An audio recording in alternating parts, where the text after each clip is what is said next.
UAP, unidentified anomalous phenomenon.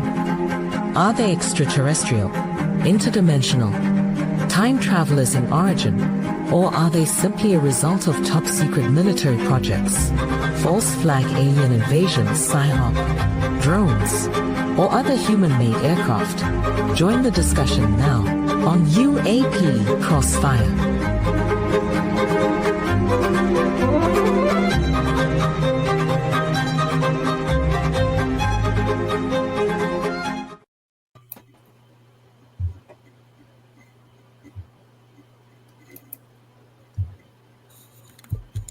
Well, somebody ought to start. Yeah, I was going to say, is my microphone working? Well, good evening, everyone, and welcome to UAP Cross Fire with Don Ecker, Chris DePerno, and Dan the Padre Carlson. Commander Cobra speaking here. Sorry for the somewhat disjointed opening. We were having a fans-only moment, and you don't really want to have any more details from that if you want to stay a member of the show. We also found out some really interesting things about the folks that listen to our show, and we do love our audience, and we really appreciate the greatest audience on the planet on KGRA Radio DB. We have a super guest tonight, a longtime friend of, I think, everyone here except for the Padre. I think it's the first time he's really probably had any encounter with Stan. Yep. As many of you know, Stan Gordon, the guru of the UFO Superhighway, which is nestled in western Pennsylvania, going into West Virginia, extending all the way over into Michigan. When I transit through that area, especially by vehicle and sometimes by airplane, I always check in with Stan on the way going in or the way coming out, just to find out what's going on. I've yet to spot anything in that part of the world, but Stan always has interesting things to tell me. Stan's also one of the original folks that I think, with Paul Eno and a few others out there, really seem to latch onto the intersection of UFOs, cryptids, and other activity. One of the greatest things about Stan is his nearly lifelong pursuit of activities in the, starting with Kecksburg, Pennsylvania, recovery of something that came down, and I'm sure we'll get into that at this point tonight. He put together a great set of investigators, volunteers, a network that carries on even though he doesn't actively participate as much in that network as he used to. I'll let him answer in a second on that. But he remains a real force to tour in a lot of the activities. I'll turn it over to Don, who knows Stan as well, and introduce him and bring him onto the show. Don? You bet. And coming myself originally from Pennsylvania, although it was a number of years later when I met Stan, I'll never forget the night that the Kecksburg incident happened, because my hometown was in Altoona, Pennsylvania. I'm going to guess, because it's been a while since I've been back there, roughly, somewhere between 80 and 100 miles from where Kecksburg is, but it was all over the radio.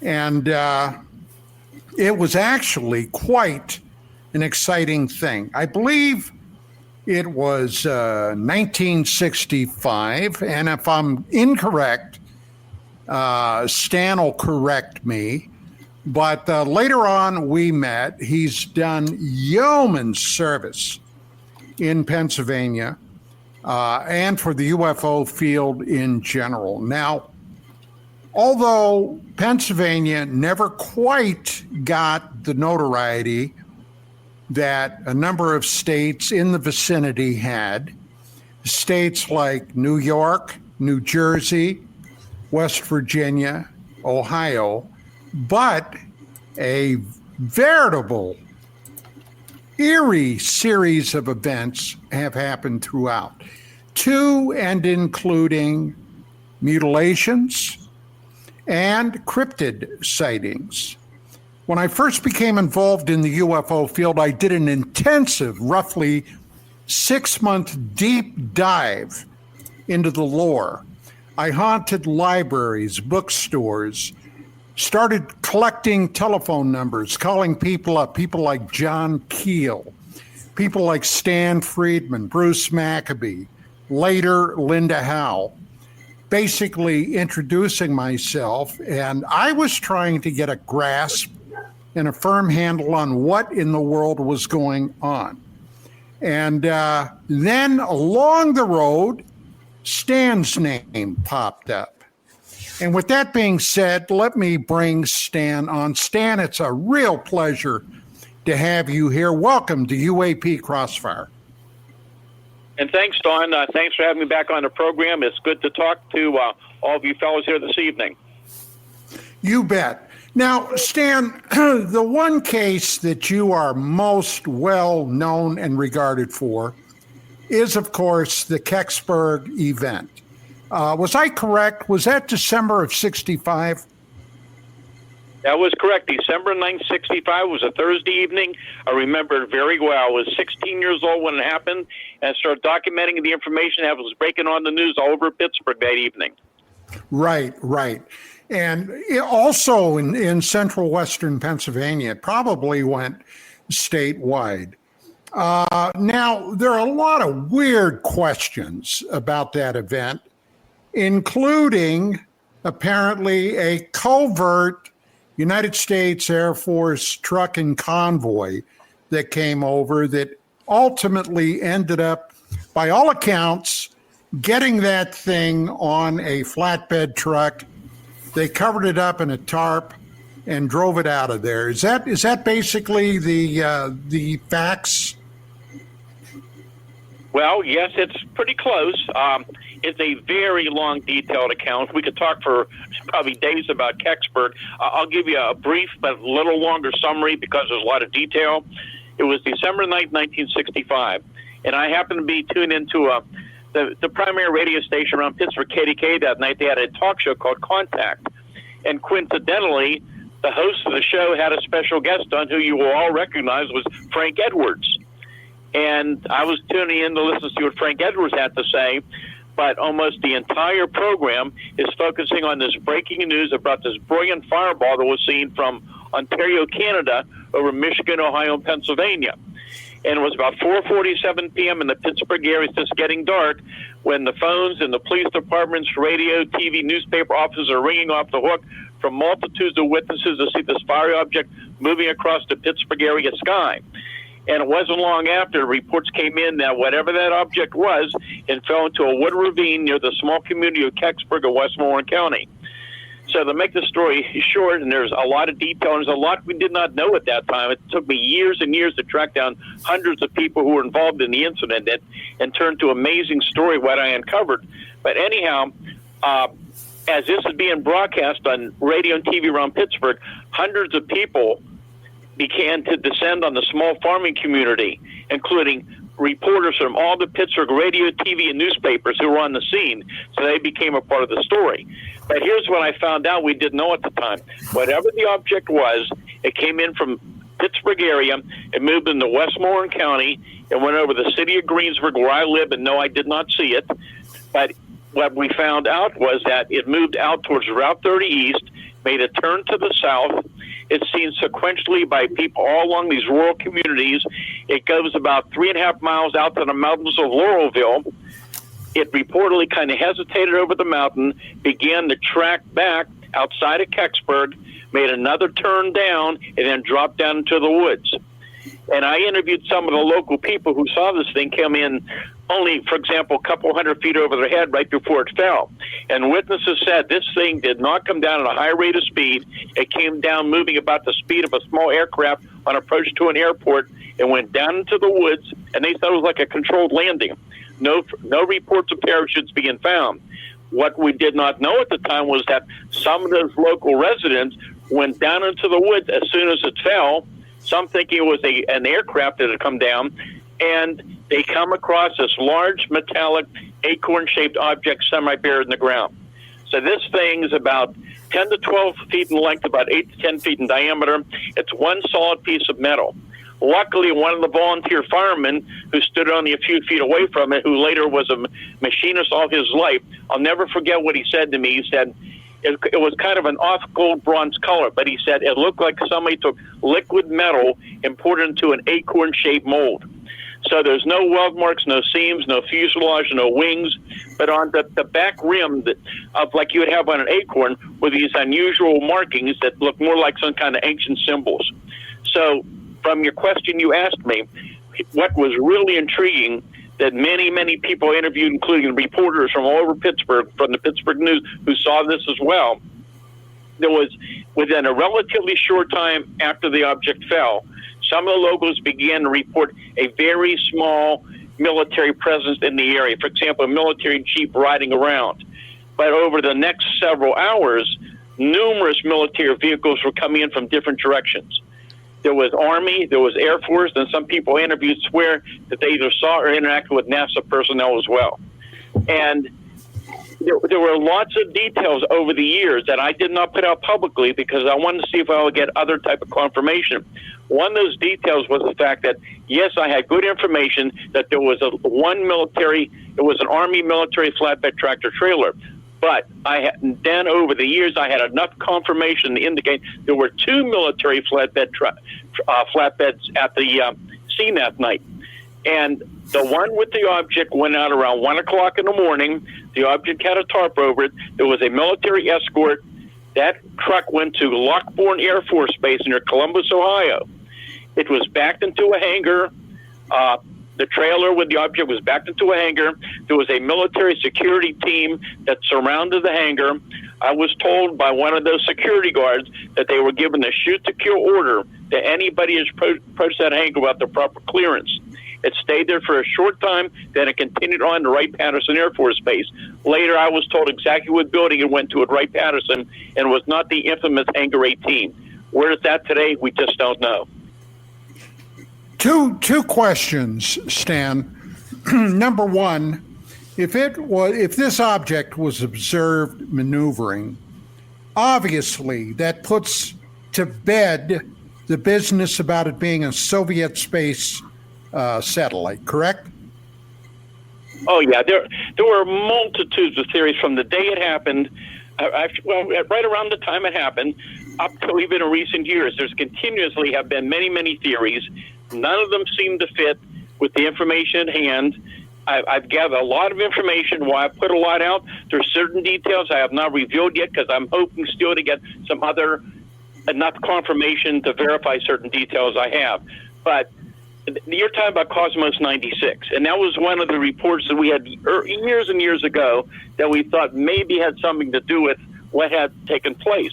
So Cosmos 96 was a Soviet Venus probe that had a technical malfunction, and from documents we obtained, apparently that object re-entered the Earth's atmosphere over Canada around 3:18 a.m. on December the 9th, the same day, interestingly.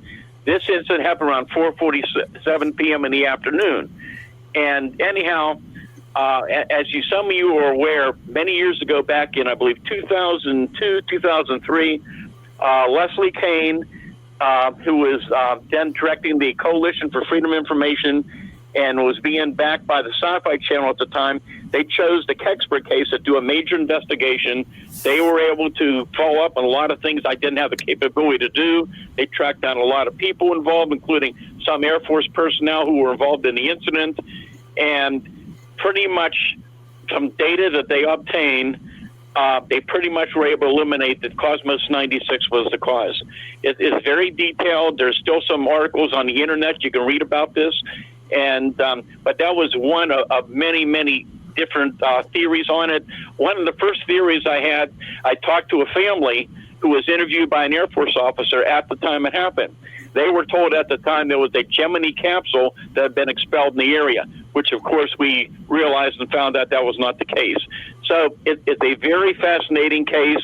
There's a little more to the story. Hopefully sometime in the future I'll be able to tell more. I need more confirmation, but it's a very interesting case, and what it is so far, nobody's come up with a good theory that seems to explain what it was. Okay, and my second question is a little darker, but it's my understanding that this event caused a great schism in the community of Kecksburg. neighbor versus neighbor. What was the reason for that? Well, I think that goes back many, many years ago, and I think that was probably back in 1990 when Unsolved Mysteries used that for their season premiere, which was a major program. I can tell you, once that was broadcast, the floodgates opened. I received so much new information from all over the country from so many sources. It was amazing. But, this is a nice, small rural farming community, and a lot of those people out there who had properties around there, I think what we kind of learned was that they were afraid that once that made the news, that you would have people from all over coming in and trespassing their property, and they tried to stop the show, as I understand or as I recall. But I can tell you, in general, there's always been a great amount of support around that area because so many people saw it. So many people had neighbors, friends, relatives who were involved in it. But right after it happened, I talked to witnesses who were involved, and they told me, they said they just kept their mouth shut because, it's in the paper the next day. It's making major headlines all over the Pittsburgh area, all over Pennsylvania. It's making national news. They knew what they saw. They saw the military. Some saw the object. And the next day, when it says that officially there was a search, nothing was found, that the Pentagon had already released information. They believe it was just a bright meteor in the sky. The state police came out with a statement. They thought it was just the imagination of a couple of young kids, and actually it was only one kid that they were focusing on at the time, and that was it. So many, many people kept quiet for years and years, and that's just a small part of the story. Chris? Well, Stan, first, thank you for being on the show. Really appreciate it. I've done a little bit of research on your stuff, and it's fascinating, so I got a lot of questions. But the first question I want to ask you is that you had talked about that this object was changing direction, actually hovered in place for a few moments, and then did it crash or did it make a controlled landing? Well, it depends, I guess, how you interpret it, what people said. The people I talked to saw it down all said it came down relatively slowly, almost made like a controlled landing. So some people would probably call it kind of a crash landing. Depends on interpretation. I can tell you this, from what we found out, we did not have an exact location in that large wooded area until mid-1980s. When we had more information, and my team and I were searching that area, and we found what appeared to be a pattern of trajectory or damage. We found a pattern of tree damage going down into the wooded area where the trees were knocked down in the same direction, the top of trees were knocked out, and we had a pretty good idea where this thing may have fallen. Problem wasn't until 1987 that we had our first eyewitness who actually saw this thing on the ground. It was during a major public event I was holding at the Westmore Mall in Greensburg when I had my research groups at the time. We had a very, very large display.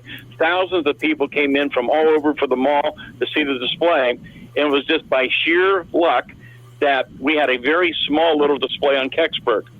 And this family happened to walk by. I was having my lunch at the time, and one of my members was there and another fellow, and they were talking about the incident. And this man, his wife, walked over.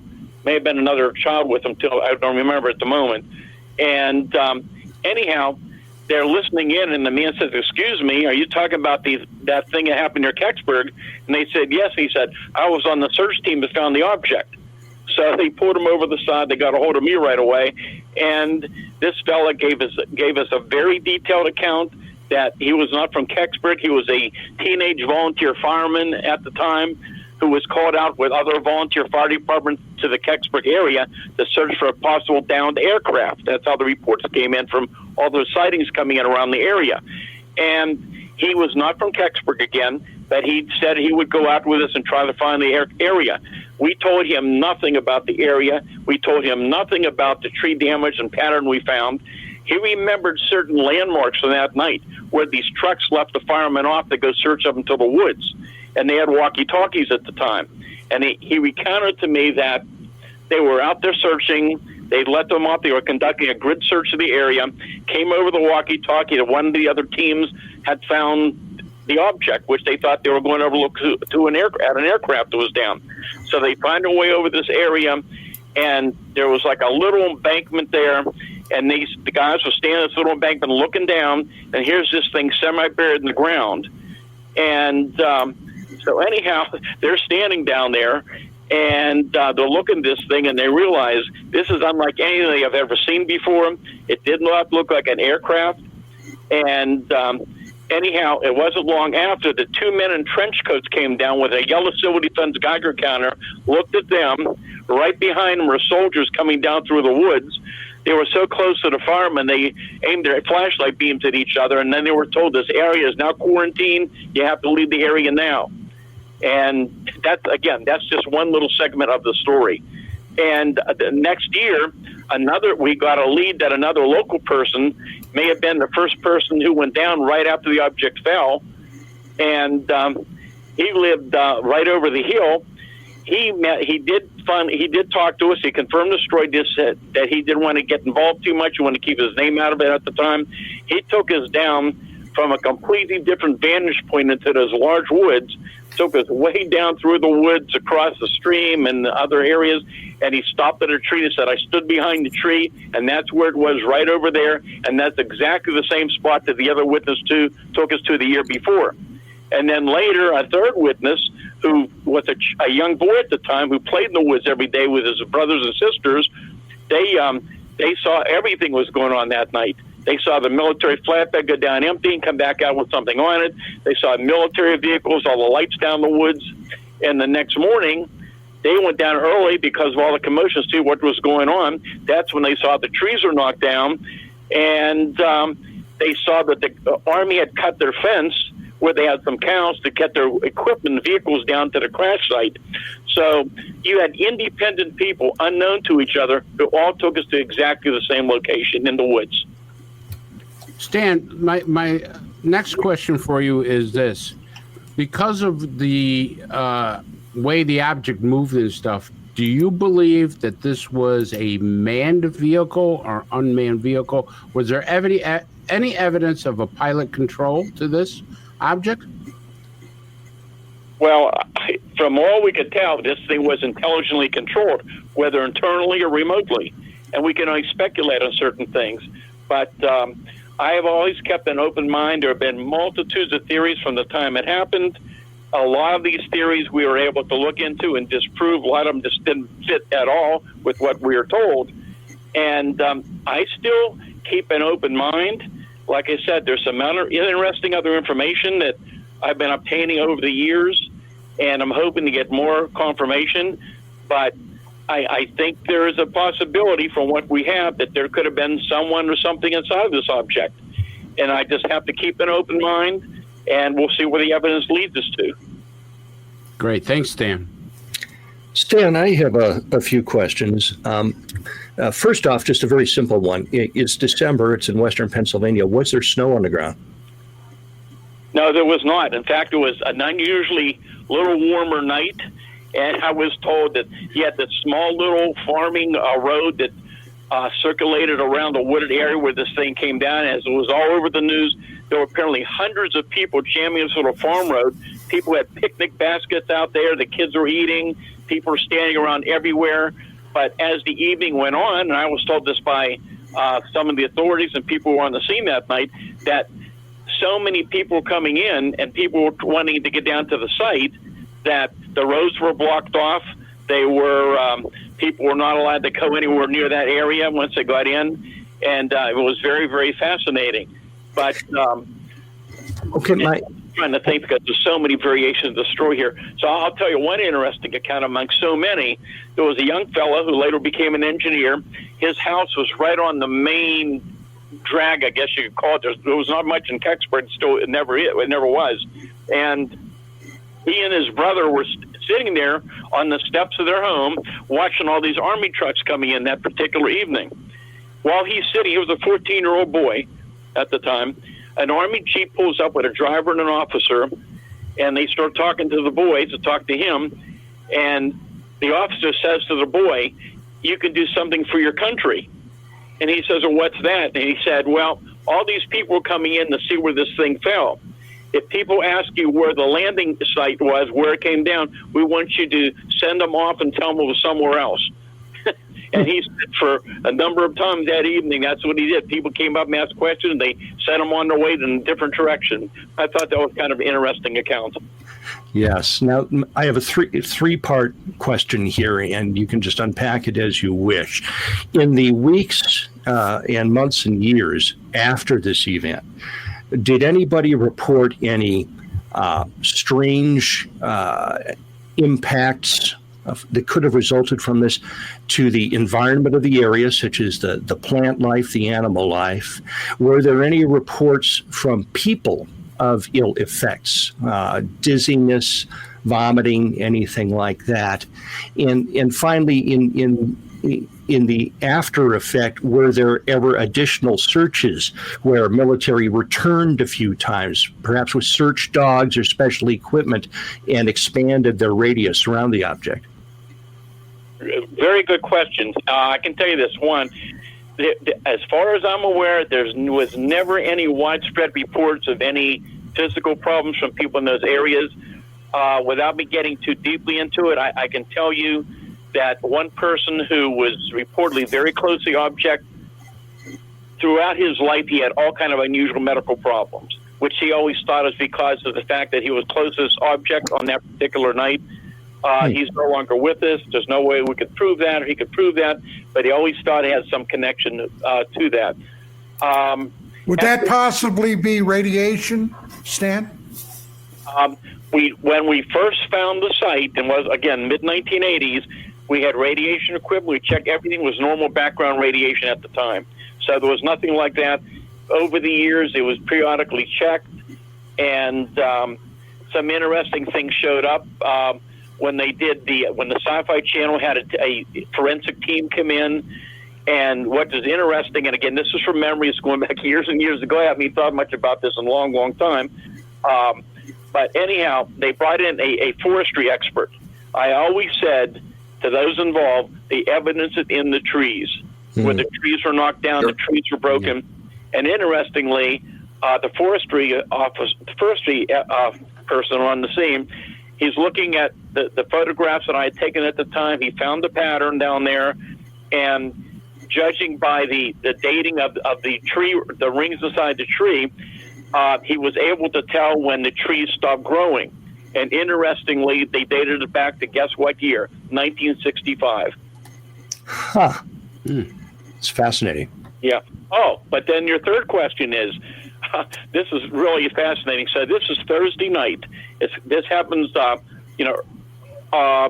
late afternoon, 4:47, 4:48 p.m., somewhere around there in that area, and probably around 4:48, 4:49, somewhere generally around the area where it fell. And the military's coming in that evening. So a lot of people see the military, the object's out of there. Early the next morning, here's the headlines on all the Pittsburgh area papers. The local paper, the Greensburg Tribune Review, had two editions. The morning edition had Army ropes off area, unidentified flying object falls near Kecksburg. And it goes on to say that apparently something did fall, that no one's being allowed anywhere around the site, that there was talk of radiation may be involved, that they are awaiting the arrival of civilian scientists, Army engineers to examine whatever it was. Okay?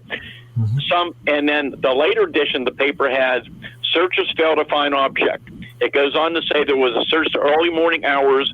They found absolutely nothing, and it was just, they believe it was just the imagination of the two local kids, and officially it was determined they believe there was a bright meteor in the sky, that there was no rockets or any type of military activities that could account for what had taken place, and officially that's how it stood.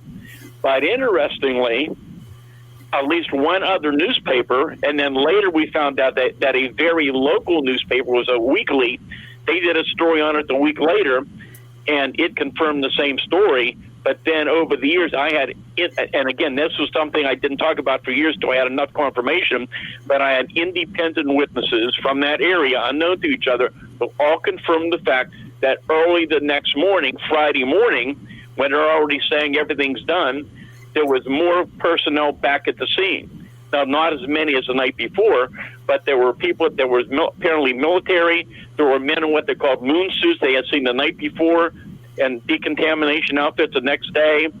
And they were apparently back down into those same woods.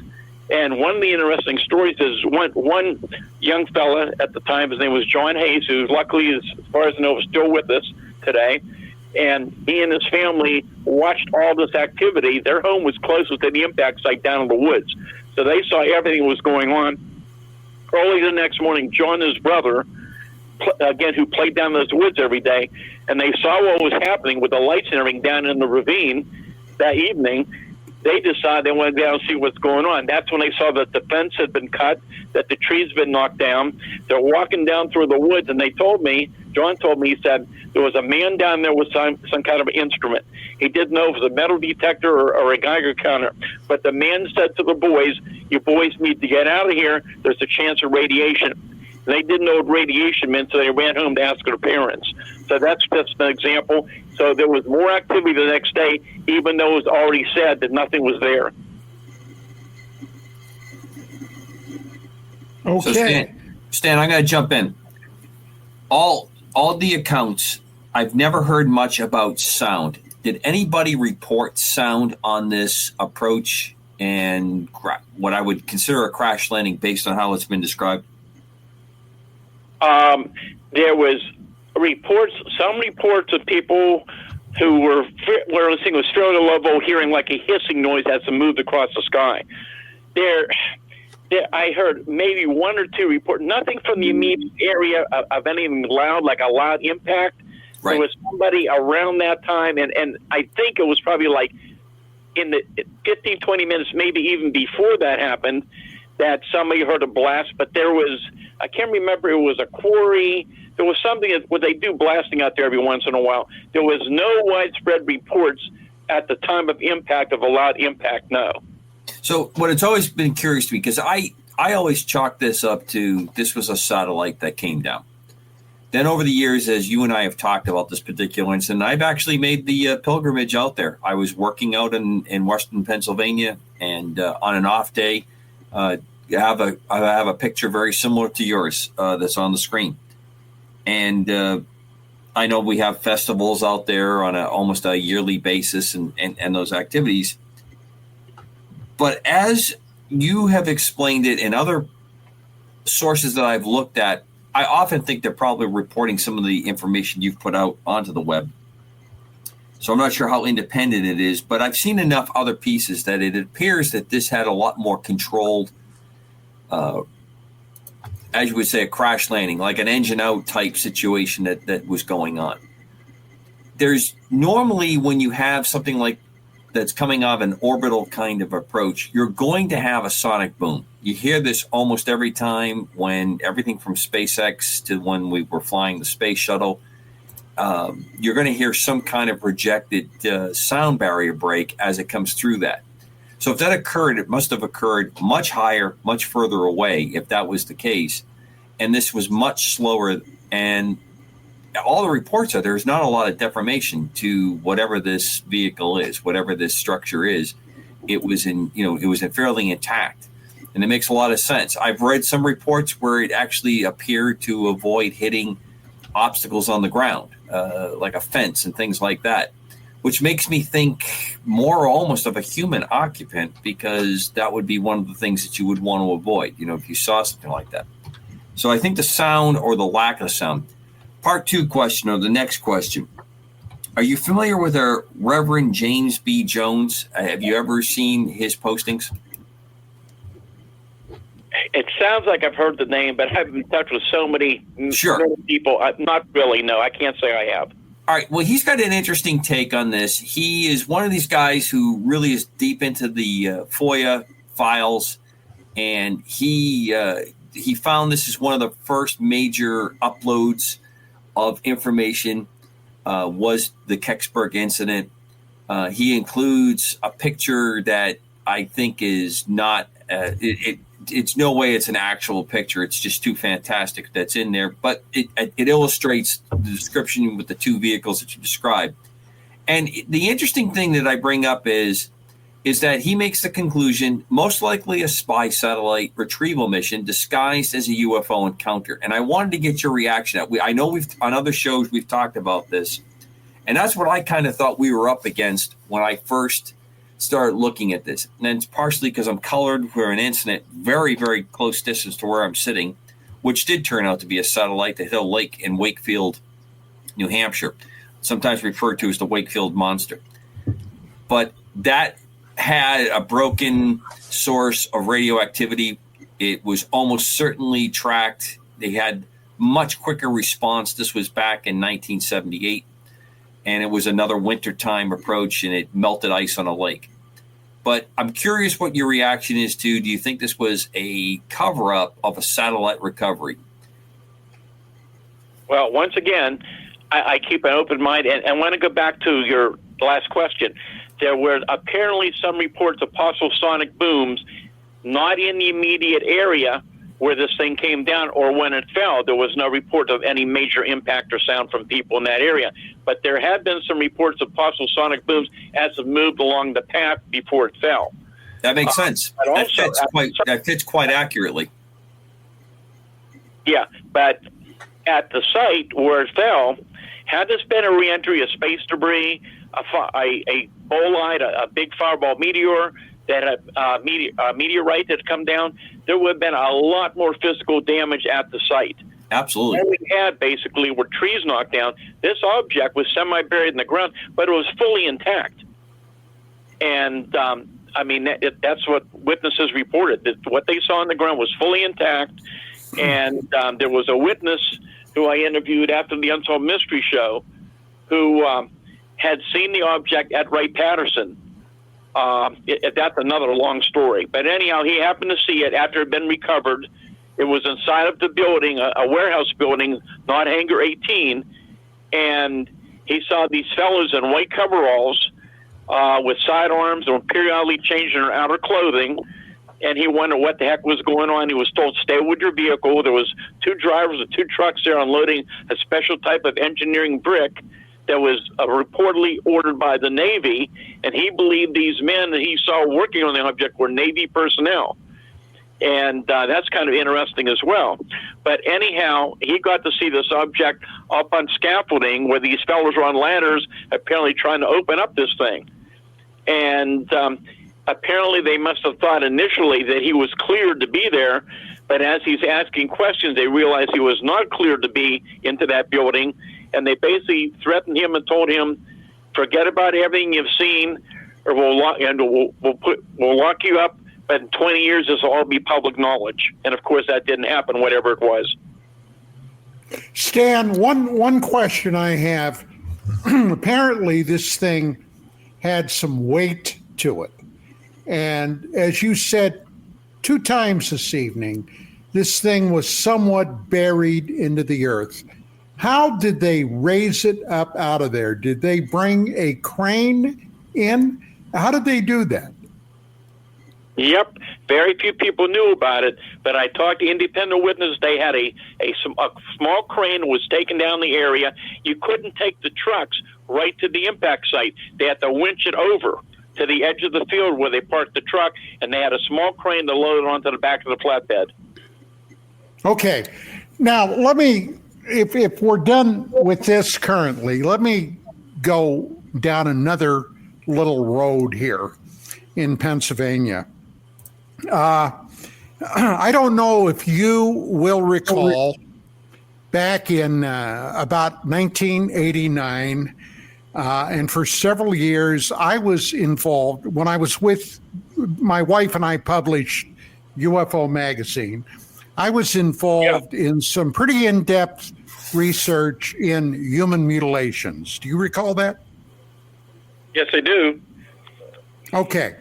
Now, roughly, I'm going to guess 14 or 15 years ago, I was at home one night. I got a telephone call from a friend of mine, and he said, hey, Don, he said, I just read your name in somebody's paper they wrote. And I said, in what regards? He said, well, it had to do with human mutilations. And I said, really? So he sent me a copy of this, and the guy's name, now, Stan, you're going to have to bear with me. It's been a long time ago. I believe it was Stanley Wykowski. Does that name ring a bell with you? Wykowski.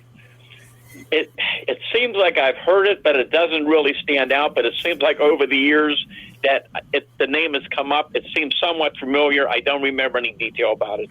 Okay, well, I'll give you the rough, dirty version. This guy claimed to have been a United States Marine Corps veteran, a gunnery sergeant, East 7, when he got out. He claimed Vietnam service, and he was I don't recall if he said retired, but a former police officer from, I believe it was Milford, Pennsylvania. Okay? Now, I had no reason initially to doubt any of that. So I ended up inviting him to appear on my radio show when I was with Cyberstation USA, which was, at that time, it was out of Boston, Mass.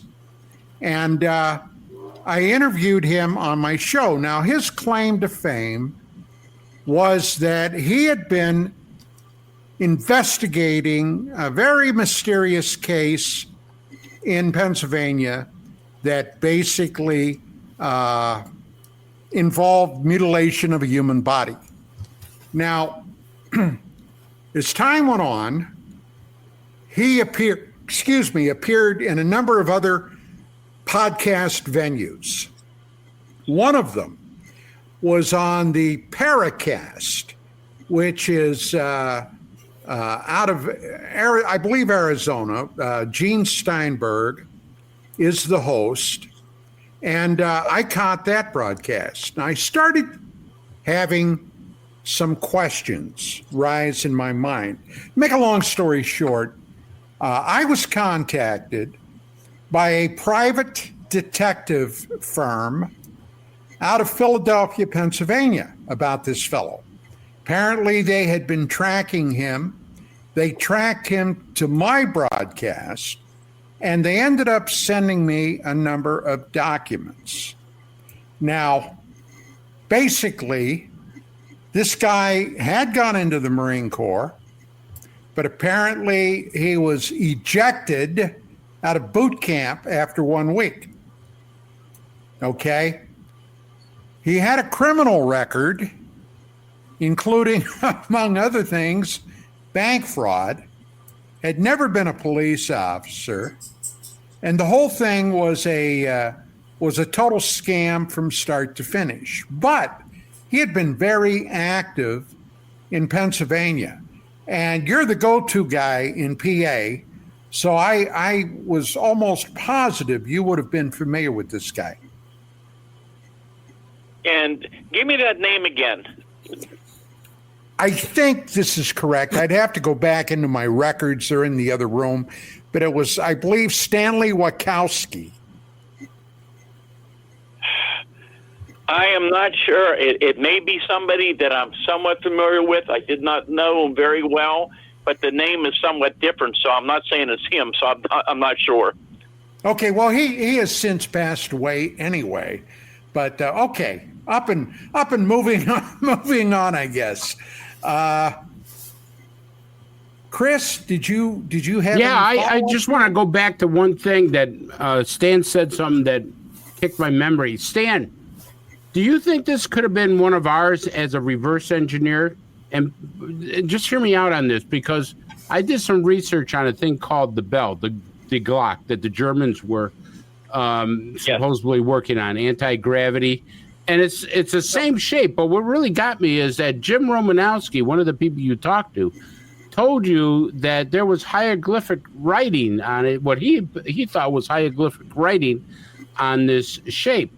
Now, I looked at the shape of the Glock, and it's damn close to what you're describing and what photos you have of, obviously they're not the same photos, but still they're, the description and everything is very, very close to what the Germans were doing. Now, as you know, in Operation Paperclip, we took a lot of the German scientists in there. And one thing that made me really curious about this is this witness who said, hey, listen, there was Egyptian hieroglyphic writings on this thing. What appeared to him is that. Do you think it could be ours, Stan? All I can tell you is this. I looked into a lot of these different theories, including the Glock and the German bell you're talking about. Yeah. The people, 30 years more, probably more than that. I can't remember who it was supposed to be quite an authority on it. And from what I can tell and the much reading I've done on it and talked to others who have done research, while we know that they were definitely experimenting with different type of new developments during that time period, I've never seen any information that indicated that the Glock became a reality. And here's the thing, too. A lot of people don't understand the description. There are some things that may have looked somewhat like what came down in Kecksburg and the bell. But the object that fell at Kecksburg, once again, it was one seamless object. If you look at any of the pictures or sketches you see of the Glock, you can tell it's man-made. The object at Kecksburg, again, I'll tell you how the one witness described it. He said it looked like somebody took liquid metal and poured it into an acorn-shaped mold. It was one solid surface. There was no rivets, no seams, no weld mark, nothing like that. And these symbols, luckily one of the witnesses who was very close to it, because of his background, he was familiar with Cyrillic or Soviet writing, and he said that positively was not what it was. These looked to be some type of ancient writing. But the problem is, only a few were close enough to see it, but nobody concentrated on those symbols. They're looking for a downed aircraft. They're only there a short time when they're chased out or in a position where they only see it a short time. Nobody concentrated on what they really look like. So it's all, the few who were around was all from memory, and it's not enough to go on. Yeah, just sticking with the UFO thing for a minute, and you've done a lot of research on Bigfoot.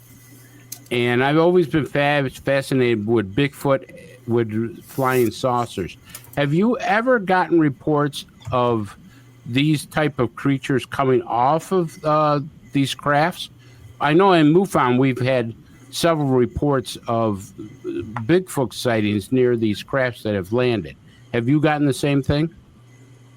Now you're getting into what I'm very deeply involved in. And I wrote about this back in the 70s, and now it's going on more and more. Now things get very, very interesting. Let me give you a little bit of background for you and people involved, because I've been involved quite deeply. I've been out in the field since the Kecksburg incident in 1965, investigating. So I've been doing this now for over 65 years. I have never personally seen a UFO or Bigfoot. I've interviewed thousands and thousands of UFO witnesses, literally, hundreds of Bigfoot witnesses, and multitudes of cryptid witnesses, even some in recent weeks. My hotline has been open since 1969. It never stops ringing. So between phone and email reports, I deal with these cases almost every day of current and past reports. And in the 1960s, I began to investigate Bigfoot sightings in Pennsylvania. I was completely convinced at that time that Bigfoot was some type of unknown primate. Well, then the early 70s come around, so I need to go back just a little bit. So in 1969, when I set up my hotline, and people began to hear about it, the phone in my home was ringing off the hook.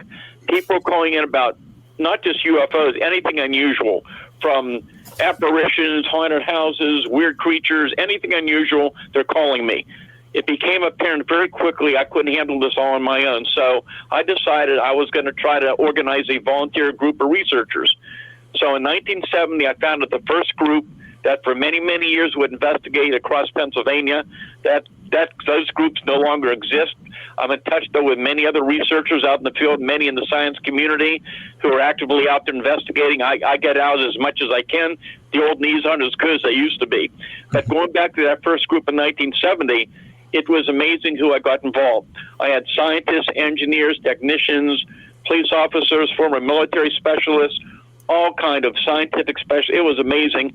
Many of these people had very high positions, for example, with Gulf, Alcoa, Westinghouse in Pittsburgh. And we were all doing this out of our own pockets. By 1973, I had extended to cover the whole state of Pennsylvania, and we were very lucky that we were set up. And we were really surprised because as people began to become aware of our investigations, we began to get referrals from the news media, from the state police, from other agencies. And in 1973, we had the biggest UFO and Bigfoot outbreak in history, I'm sure, anywhere in the country around the world. It was very well documented. And so you got to remember, it's 1973. There's no internet. There's no cell phones. People had no way of knowing what was going on. However, many of our local newspapers in Pennsylvania, statewide newspapers, and then even national news were covering a lot of UFO sightings and some of the Bigfoot activity, and it was getting a lot of attention. But people still had no idea of the amount of cases we were working on. First, from the J1 of January of 1973 to the end of the year, there were hundreds and hundreds of UFO reports coming in. And many of these are not just lights in the sky. These are large structured objects below the ground. We had incidents of these things hovering near vehicles. There were incidents on the turnpike. There were landing reports. It was just amazing time. So we're out there day and night just trying to catch up on all this UFO activity.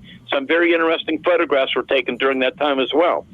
But in the summer of 73, we then experienced the largest outbreak of Bigfoot sightings ever documented. That continued into early 1974. We've had Bigfoot sightings in Pennsylvania every year since then, including already a little surge of activity this year. But going back into 73, so all of these reports are coming in. We're out there day and night investigating. In many, many instances, as reports are coming in, myself or other team members are on the scene in these cases, sometimes within minutes to hours, documenting and recording what was going on. That's how we were able to record all this data and keep track of it. I wrote a whole book about it called Silent Invasion. But anyhow, so telling you, as I did previously, that I always felt that Bigfoot was an unknown animal. Well, as 73 comes around, we begin to see data coming in. We're interviewing witnesses, and some very strange things begin to come to our attention. One of the things was, we're getting reports all year round, including snow. So my teams get out there, and here we have incidents where we have a whole trail of large, unusual footprints with big strides going a distance and then abruptly just stopping when there should have been more tracks.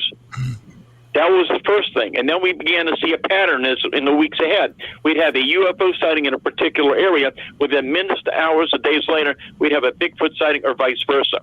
And then it got very fascinating. Then it's when we began to have some incredible incidents with UFOs and Bigfoot seen together at the same time and place. And I can just tell you, the more we became aware of this, and I can tell you, I had some very skeptical scientific people in my group, but some of these people spent many days and some years out in the field with me, and as they began to interview the witnesses, they saw the patterns, sometimes the animal reactions, they began to realize we're dealing with something very unusual. We just don't understand it. So I'll be glad to give you some detail of some of those cases because they are mind-bending, mind-blowing cases, and that's when we begin to realize that, as strange as it sounds, the evidence is more and more, and a lot of this is ongoing now, that what we're dealing with has a physical and a non-physical component to it. For lack of a better term, we'll call it interdimensional right now. Stan, very quickly, I've had some cases pop up over the years concerning these type of creatures. Now, let me ask you, I'm presuming that a number of these sightings, they left footprints behind, especially in connection with UFO sightings. Were these the 3-toed variety or the 5-toed variety of Bigfoot? Both. We are receiving a lot of 3-toed reports. We made casts. I made a significant cast. You may have a picture of it there that you may be showing. And that was actually, I'll tell you the story behind it. So as these cases are unfolding, it was this particular case. It was, so my memory is tonight, it was July 31st, 1973. I got a call on the following Sunday, which was August the 7th, and I got a call from a relative of this person. They lived in a rural area outside of Greensburg. It was a rural area at the time. It's all developed now. And this man was in his home, and he was shaving early that evening because he always got up early for work. So he's shaving. It was a normal night. It was a warm night in July. Began to smell this funny, rotten odor. He turns around. He's looking at the window in the bathroom, and here's these two huge glowing red eyes staring at him. The window's 8 feet off the ground. He had dogs outside, and the dogs wouldn't bark or move, and they thought that was so strange because his dogs bark for anybody on their property. So he runs into the house and starts yelling. Some of the other people come up, and they smell the odor. Whatever was in the window was gone. He was so shaken, he ended up in the hospital. So I went out to interview him the day I got the call, August the 7th. He was still shaken. He told me the whole story. I found out that several weeks before, some young boys in the area had taken a trip over to the local mall at the time, and they heard some noise in the woods, and they thought it was a deer, so they started throwing some rocks in to scare the deer out. Instead, this 7-8 foot tall, hair-covered creature comes running out, walking out of the woods, runs across the road up behind the house. So I was able to interview some of those boys, and I got permission to go up and look around the property. So some of the boys followed me up, and I'm looking around up there, and I remember on that hillside, the ground conditions were not really good for tracks, but I stayed for quite a while, and if I was ready to quit, I happened to look down. There was a partial footprint, but there was one complete track. It was 13 inches long, 8 inches wide, and three-toed, clearly, deeply three-toed. So I got on the radio, and I called one of my associates, and he came down, we took photographs and measurements, and made that cast. And while we were there, we had a radio call that one of our investigators north of Pittsburgh that morning was investigating the incident where something 9 foot tall was seen, and the police found big footprints up there. That started this massive Bigfoot wave that went on for months and months. Okay, we gotta hold it there. We're gonna grab you for the break here. Hold on 1 second. You're listening to KGRA Radio DB, UAP Cross Fire. Stan Gordon, our special guest tonight, and we're going to pick up this connection with Bigfoot and the UFO activity on the next side. Please stay with us. And it appears we're back. We are back. It appears that Commander Cobra is not. Well, I'd like to ask a question or put a hypothesis forward here to Stan. Please, Padre, please. I like you, am very interested in cryptids and as well as UFOs. And I've had this hypothesis for many years that there are two types of Bigfoot creature, as Don has mentioned. There's the three-toed, which seems to have red eyes and is more aggressive than the five-toed variety, also tends to smell worse. And might it be that what we're dealing with here is two things true at the same time, that there is a five-toed, shy, elusive primate, and then there is this other one with three toes and red eyes that is more belligerent and associated with UAPs? Well, it's a very good question, and it's very complex. And again, the more I know about what we're dealing with, the more I realize that there's so much we don't understand out there. There have been three-toed and five-toed tracks for years in Pennsylvania, but there have also been, for example, four-toed tracks. And I have my presentation that I do, I show multiple casts have been taken. And these are all people that I interviewed or my research people did. They're all very credible people from many widespread areas. And there are so many different other types of footprints that many people have never seen. Some are consistent. They're found over many miles, over many years apart, and they're very similar. The point is, you cannot have, and not just talking about Bigfoot now, I deal with many, many different types of cryptids over the years. And the reports are stranger and stranger, even in past years. You can't have so many type of unusual creatures out there that people are reporting, because scientifically it just can't be. Yet at the same time, you've got so many very credible witnesses who are seeing these things at very close range, very detailed reports. You can't ignore the reports. So for a lack of a better term, and we don't understand what we're dealing with, but apparently under certain conditions, just like certain types of UFOs or UAP, these things come into our physical reality. They can leave evidence at times. There's all kinds of EM effects being reported. They appear and they disappear. They change physical form. It is so bizarre. We haven't even gotten into the strange stuff yet. And when we get into the orb things I want to tell you about and what's going on with them, it is just fascinating and very bizarre. A lot of this I wrote about in the 70s, and now all over the country, you're hearing these reports from many people in the Bigfoot field. You're hearing more about this now on TV and different talk shows. And I'm telling you, what we're dealing with here is probably one of the most important part of the UFO mystery, and people are just beginning to realize about it. Is there any Native American lore from your area that corroborates the existence of these creatures? Oh, yes. There's many reports from throughout Pennsylvania from Native Americans, and I was invited over the years to attend some of the powwow ceremonies they had, and many of those people talk about their family history of having encounters with Bigfoot and UFOs, and that was something I remember from many years ago. So yes, and there's multitudes from the 1800s newspaper articles. Of course, they didn't call him Bigfoot back in those days. It was a wild man in the woods or the forest. And if you go to the Pennsylvania Bigfoot Society website, they have multitudes of 1800s Bigfoot newspaper accounts that you can read from Pennsylvania and from all over the country. So these things have been going on for a long time. There's all kind of legends. There's all kind of interesting stories out there. And again, I've interviewed hundreds of Bigfoot witnesses over the years.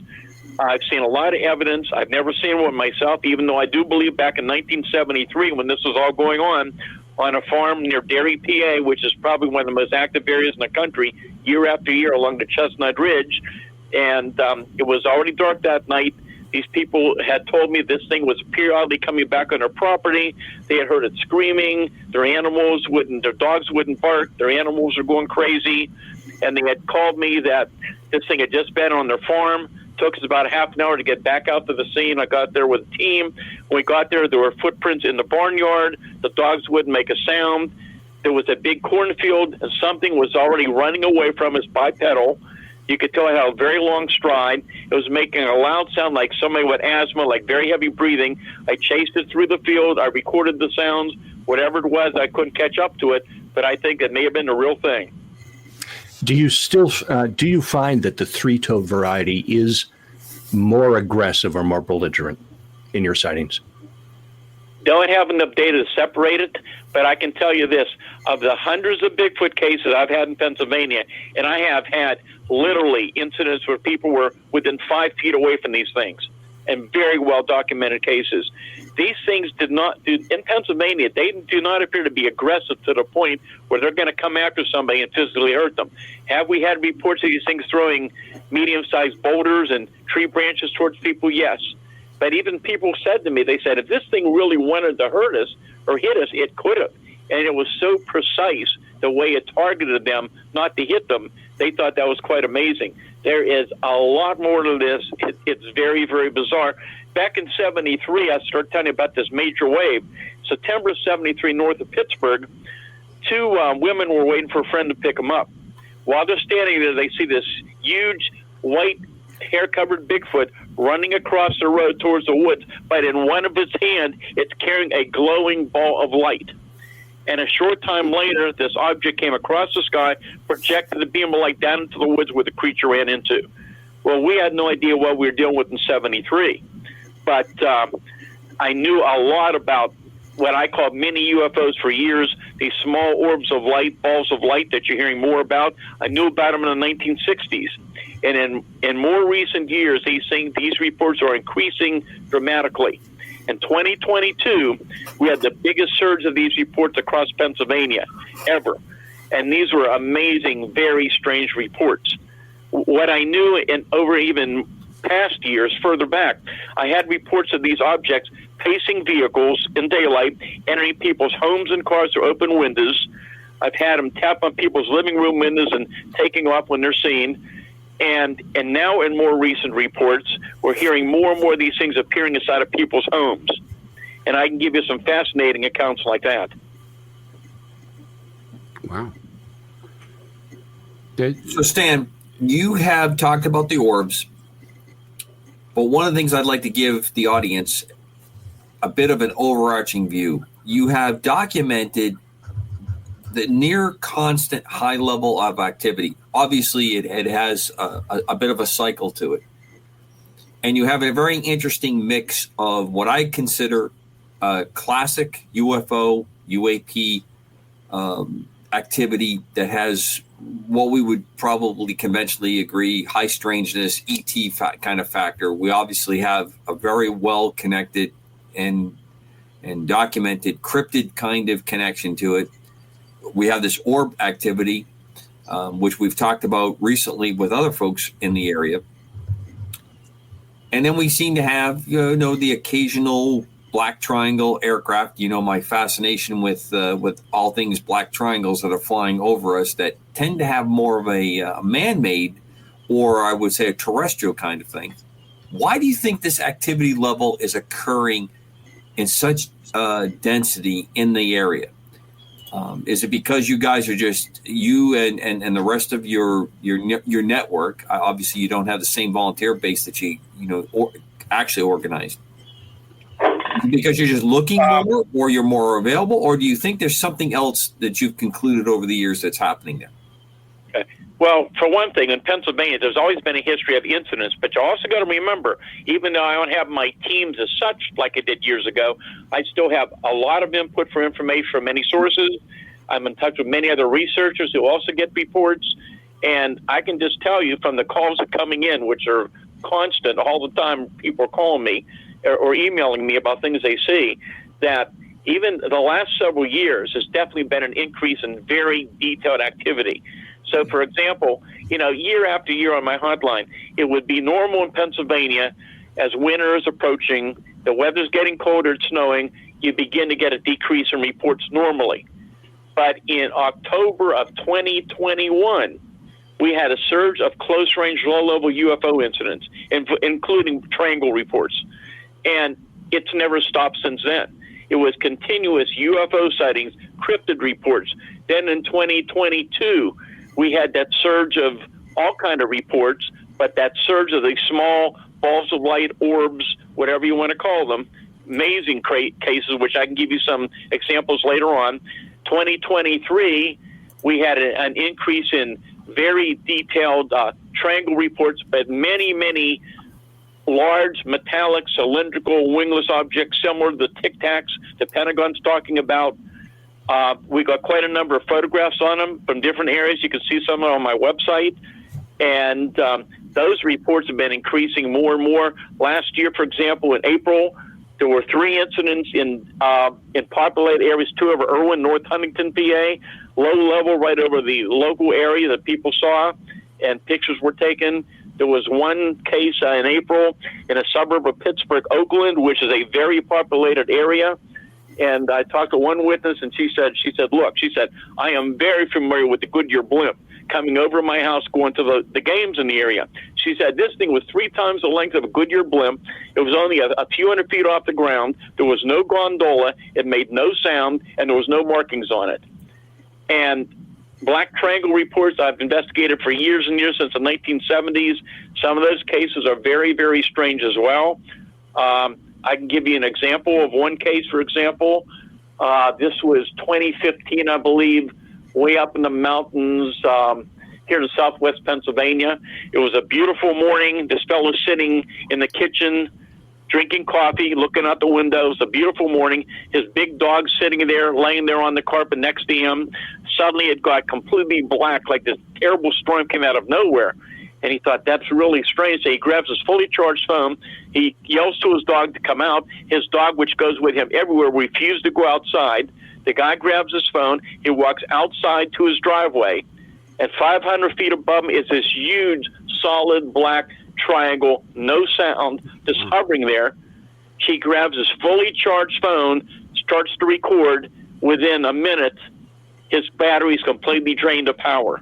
And now we're getting more and more reports over the last several years, more, even going back further than that of these things, that people taking photographs, trying to take photographs with their cameras, with their phones. I've heard this with good, high-quality night vision equipment, or recording, and suddenly all the electronics go dead, or the batteries discharge quickly. That's going on more and more. And you get these EM cases being reported. And it gets stranger and stranger because there's EM cases connected directly with Bigfoot as well. There is so much people do not know about Bigfoot. Stan, when I was growing up, and I it's been over 20 years, actually 25 years or more, since I've been back in Pennsylvania. But Western Pennsylvania has always been huge for hunting, especially deer hunting. That was a big, big thing when I was growing up and in high school. Now, with that being said, thousands upon thousands of people there have their favorite deer rifles, their shotguns, whatever. Have you received any reports where people have ended up firing upon these Bigfoot creatures? And if so, what was the outcome?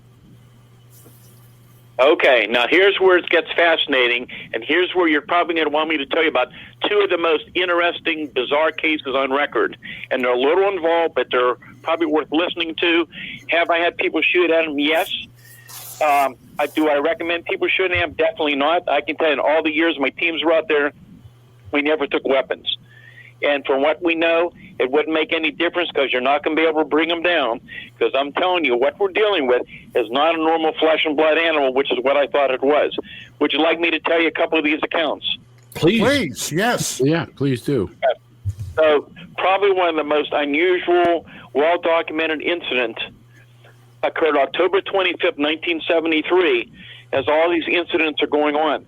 As I'm telling you these accounts, I am not suggesting that these things are extraterrestrial in nature, because what we're finding out, that may not be the case in these type of reports. You know, I said years and years ago, from the multitudes of UFO incidents I investigated, I think there's more than one origin to the unknown category of the UFO mystery. I think a small percentage could be ET, extraterrestrial nature. Do I believe the government has recovered objects of unknown origin? Yes, I do. But I'm telling you, a lot of what we're dealing with has a physical and a non-physical component to them. These things can appear and disappear, change physical form, and for lack of a better term, once again, I'll call it interdimensional. So going back to this case, October 25th, 1973, there were numerous UFO incidents coming in during that 24-hour period on my hotline. 10:30 that night, I get a call from a state trooper from the Uniontown Barracks in Fayette County.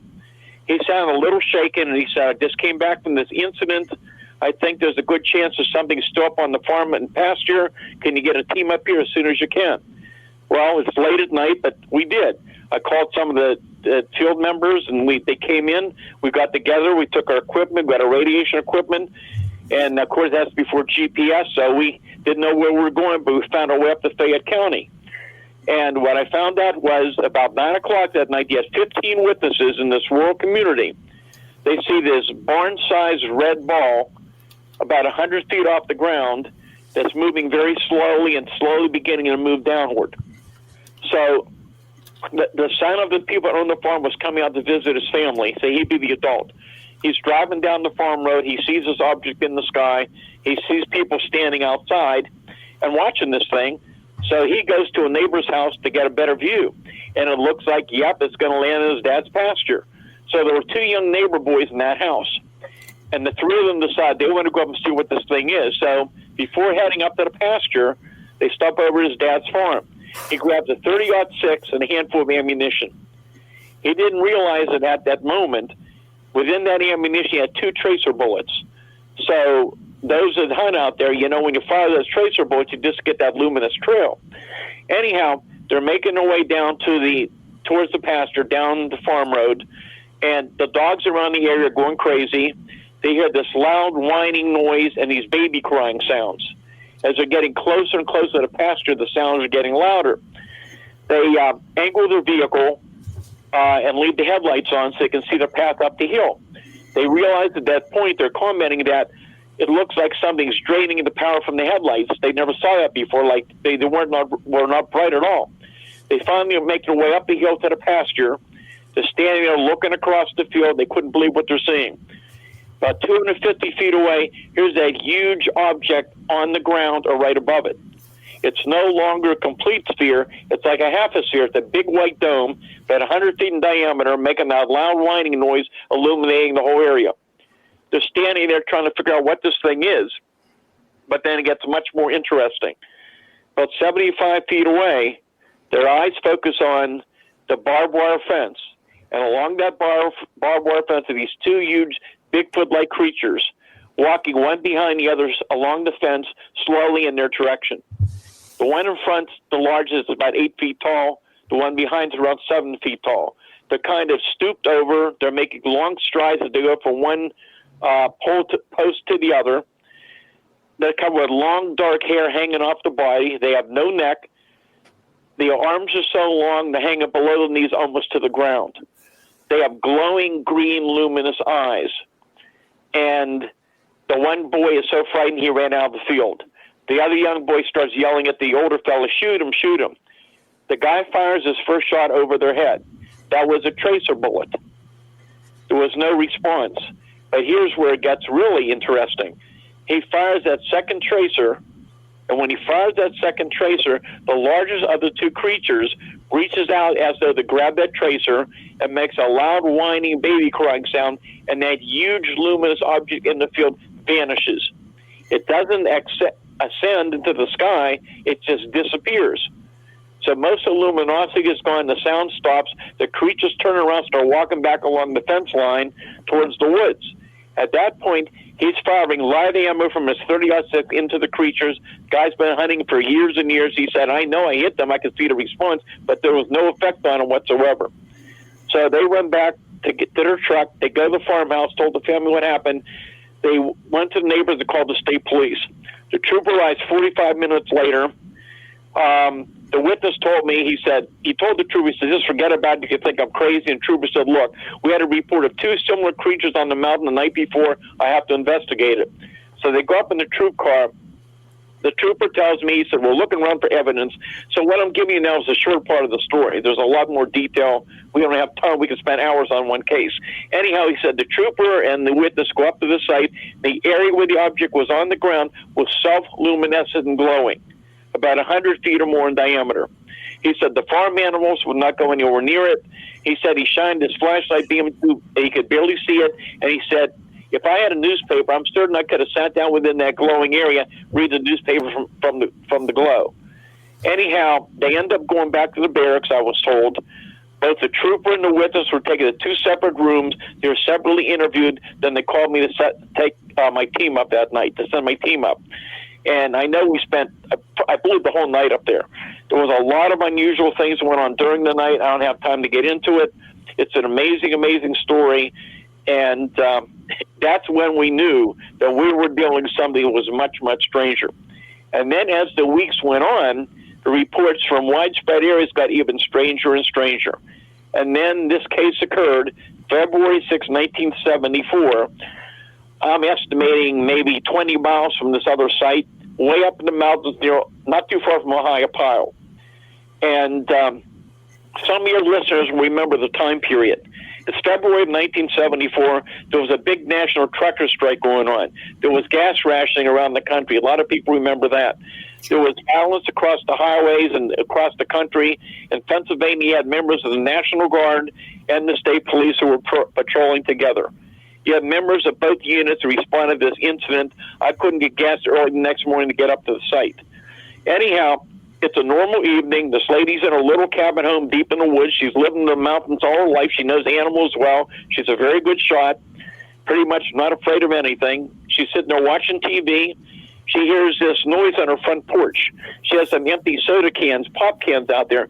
Somebody was knocking the pop cans around. So a couple weeks before, I believe she told me, there was a pack of wild dogs that came through. So she thought, well, I bet those dogs are back. I'll just grab my 16-gauge double-barrel shotgun. I'll load one chamber, and I'll fire over the head, and I'll scare the dogs away. She proceeds to do that. She loads her shotgun. She walks up towards the front door. She turns on the switch to put on the outside light. She opens the front door and steps out. 6 feet in front of her is this 7-foot-tall, gray-haired Bigfoot that put its arm straight up over its head when she turned on the light. How did she respond? She pulls the trigger and fires right into it. She said there was this bright flash of light, like the flash on a camera, and that huge, stall-looking creature disappeared right in front of her. But her in-laws lived 100 feet away. They heard the gunshot, and they called and asked her what she was shooting at. She told them what happened. Her son-in-law reportedly, he grabbed his sidearm, started walking down the road, and reportedly at some point encountered 4 or 5 hairy people with eyes like coals of fire, starting shooting at him randomly. And then he headed towards the cabin, and about the same time, they observed a large luminous object hovering over the trees at the same time. That's when they called the state police for help. So I talked to the primary investigator, and he said it took them quite a while to find this place way up in the mountains. By the time they got there, everything was done. But he said something very strange happened up there. He said, one, the witnesses were visibly shaken. They were very credible. They gave very detailed account of what had taken place. But he said what convinced him were the animal reactions. Now, that's something I have seen many, many times. Even in recent months, I've heard reports like this from people who have had Bigfoot encounters. But anyhow, he said when they got on scene, they had several big dogs. Dogs wouldn't bark. They wouldn't move. I remember him telling me one dog was in a cage. I think it may have been an Eskimo Spitz. He said he opened that cage. That dog wouldn't even move. Should have ripped his arm off. There were other animals there that people said were not acting properly that night. They were very frightened. That's what convinced him that something had indeed happened. And then other strange cases occurred. I remember another case prior to that up in the same area. The fella that evening was almost dark. He was walking his hunting dogs on private property. Way ahead of him, he sees a figure on his property. He yelled, "What are you doing?" As he gets closer, he realized this was not a human. This was a hair-covered ape-like creature. He had a sidearm. He took a shot at it. He didn't know if he hit it or not. Moments later, it visibly disappeared, but he could still hear it running, but he couldn't see it. That's just an example of the reports coming in. Stan, I got something that may or may not be involved with the Sasquatch, but back in 1989, about the time I was becoming really involved in the field, I was working as a director of research for UFO magazine. I knew 14 researcher, investigator, author John Keel pretty well, okay? Uh-huh. And I had called John. As a matter of fact, it was Keel that originally put me onto the human mutilation thing. But anyway, I'm talking to Keel because one of my favorite books at that time was his fantastic Mothman Prophecies that he wrote in the mid-'70s. So I'm talking to him about cattle mutilations. As a police officer in 1981-82, I ended up investigating 2 cattle mutes, okay? And we're talking about this, and I asked Keel what his take on this was. And he was very much into it. Then he told me something that I got to tell you, at first, I just thought it was crazy. But he said, I don't believe in ETs, basically. And I'm paraphrasing. He said, but I think they're not extraterrestrial. They're ultra-terrestrial. And Keel, as anybody that read that book, Mothman Prophecies, knows that he had some encounters with the infamous MIB creatures or whatever they were. And I said, okay. He said, I'll tell you, the cattle mutilation thing, I think they're taking the blood and various items from the animals, and they're using them to manufacture creatures, including the MIB. I think they're actually manufactured out of this blood and material, flesh, whatever, from the mutilations and perhaps the Sasquatch. And I got to tell you, it took me years to come to terms with that, Stan. But what do you think about that? Well, I'm aware of what Q had discussed. I can tell you, again, the multitudes of incidents I've investigated over the years. Yes, I've had some incidents where mystery men showed up. Some of the reports were pretty interesting, unusual. Let me give you a follow-up pertaining to the case I just told you about, October 25th, 73, with the UFO on the ground, the 2 Bigfoot there. And here's the interesting part of that story. Years later in the 1980s, just doing a follow-up investigation, sometimes with important case, I like to follow up with the witnesses and see what happened to them. And so the primary witness in that case, I can tell you, I've got to know him very well. He was a very nice fellow, passed away, unfortunately, many years ago. He didn't believe in any of these things. He didn't believe in UFOs. He was not religious. But after this incident happened, he began to have all type of paranormal experiences and premonitions that reportedly came true. And anyhow, in the mid-1980s, when we're doing a follow-up investigation, we never hypnotized him because of some of the odd things that happened during the night. And anyhow, we just proposed to him at that time. We were thinking about possibility of, we have some professionals in my research team that could do hypnosis. We rarely ever did it, however. And he looked at us very strange and he said, well, why do you want to hypnotize me again? And we said, well, what are you talking about? And he said, well, back in 73 when that happened, you know, your team was up here quite often investigating and checking things out. And this one particular day, these 2 men showed up. And he said, I always thought they were somehow connected with your group. One was in a dark suit. The other was in an Air Force uniform. The man in the Air Force uniform had a briefcase. They were very nice. They wanted me to tell them the whole story of what I saw, what I remember, what took place. And then the Air Force officer opened his briefcase, took out photographs of Bigfoot and UFOs, and they wanted him to point out the pictures that looked similar to what he saw. Then they apparently hypnotized him. They thanked him very much. They said, we believe your story. We'll be in touch. But he never heard from them again. And, of course, this is 1973. Blue Book officially closed in January of 1970. And there was no data or no records of anybody from the military reportedly coming to that scene. So who they were, I don't know. But that was always a very fascinating account. Well, what was your attitude about what Keel's theory was? These mutilations, the animals, the blood, the flesh. He felt that it was being utilized by these ultra-terrestrials. Do you have give any credence to that theory at all? Well, I can tell you here in Pennsylvania, this is not an area that historically has had a cattle mutilation report. Extremely rare over the many, many years I've been doing this. I've heard a few reports, but nothing and they were older reports, so we couldn't even get anybody out there and check it out. It was long past the time they had occurred. So it's a very interesting theory. I agree a lot with what Keel said, that the more I know about what's going on, a lot of these are not ET in nature. There's something much stranger. And I think both he and I are on the same track of what's been going on. I've verified and confirmed a lot of things that he talked about, and then I've learned a lot more. And it gets very, very unusual.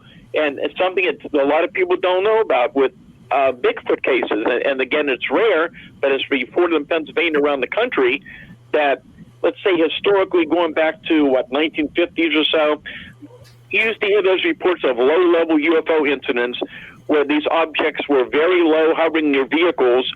At that point, the cars would experience power loss, the headlights would dim, the objects would take off, and the power would come back on. We've had the same things occurring with Bigfoot cases, where a Bigfoot walked out in front of a vehicle, was close by, and the motor would begin to sputter, the creature would walk off, and the power would come back on, for example. That's just an example of some of the things we've heard. Okay. Well, Stan, I'm going to ask you a quick question. We had a spat of classically newly termed UAP events in the fall of 24, all over New Jersey into southeast Pennsylvania. I didn't get a chance to ask you about that. first, any involvement, any reports there that went along with that? The heavy duty drone activity, which seems to have quite a bit of activity in your neck of the woods, literally, where I think most people would report this as being more of an aircraft style event. Any thoughts, any reactions, and your opinion, if you don't mind, of what was going on there and what continues to go on much more sporadically? I was involved with the mystery drone case from the time it started in November, but I had been receiving all year many other reports of other UAP, UFO observations that could not easily be explained. You know, since the time I was out in the field in the 60s, one thing I did from the start, especially with the research people involved, we always tried to find an explanation for what's being reported, whether it was a UFO sighting, a cryptid report, a Bigfoot sighting, and there continue to be many misidentifications of UAP UFOs. So a lot of sightings, as you know, especially in the wintertime, you get a lot of Venus and Jupiter calls, lots of Starlink satellites in the last few years. You get drone reports all year round because there's a lot of people flying them around. You get, weather phenomena. A lot of things are explainable. So that's something we always look from the time that we go on. So as I'm getting reports from Pennsylvania of drone sightings, but at the same time, I'm getting other reports of other objects in the sky making unusual maneuvers, doing some weird things. We're getting low-level reports of things close to the ground that were going on at the same time. So I later, of course, there was a lot of news reports at the time, but later we got some better information on some of the other reports of other states about these very large, unusual drone-like objects that were making unusual maneuvers. And the thing was, the reports of multiple objects in the sky at the same time doing a lot of unusual things. So I was receiving some photographs and videos in, and I must tell you, a lot of what I saw from Pennsylvania were indeed hobbyist-type drones. The lighting configuration, the sound, the movements, and some were aircraft that people just misidentified because of angle, the lighting conditions, things like that. But there was a lot of other things going on at the same time, and still continues to be. And so from what I understand, especially all of the sightings around military installations, it seems to me that some of these reports still have yet to be identified. There's still a mystery to it. And we can get into a lot of strange things, and I've heard other people talk about this now. I'm not saying this is what it is, but for many, many years, and Dawn, I'm sure you probably heard these stories go back many, many years ago, there were people who were talking about these UFOs that would physically change into aircraft or other type of objects. And I've been getting these reports even in recent years. There was one incident up at Fayette County, PA, in November of 2023. It was a beautiful day. It was a very warm day for November of 2023. One of my research associates, Jim Brown, investigator, he's a very high-tech, scientifically oriented guy. He got the report, and as I recall, this lady decided she was going to go take a walk since it was so nice, happens to look out a window and sees in daylight, beautiful day again, a solid black triangle hovering about 50 feet over her neighbor's house.